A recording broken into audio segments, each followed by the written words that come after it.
tompo mbola manatenanao ny foko na dia tsy fantatro aza izay fomba hitondranao azy mety tsy azoko ny antony fiainako anio kotondranomaso ny tavako indraindray nefa tompo mbola manatenanao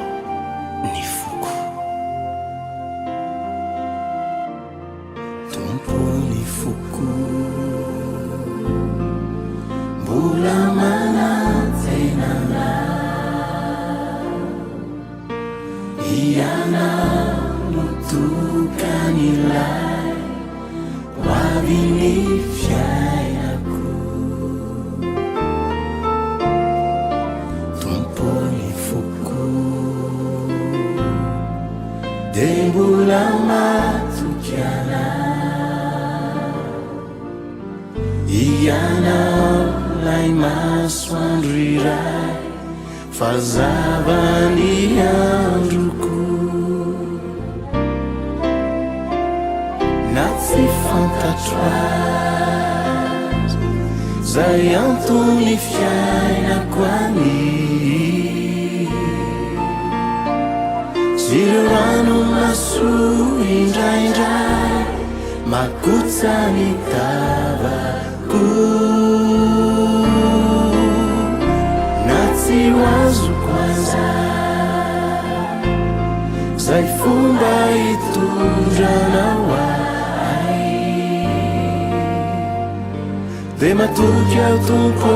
fa ianao tsy andao ahy tompo ny foko mbola manatenanao ianao no tokan'ilay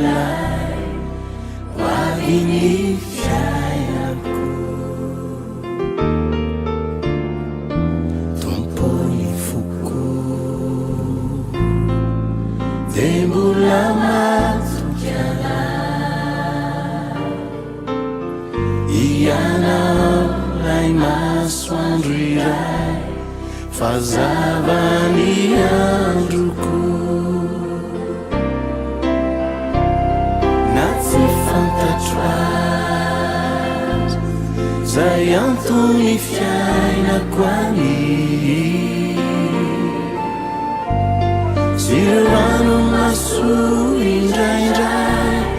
makotsa ny tavako na tsy hoazoko aza zay fomba hitondranao ahy dia matoky ao tompo fa ianao tsy andao ahy na tsy fantatro azy zay antony fiainako any sy ireo rano maso indraindray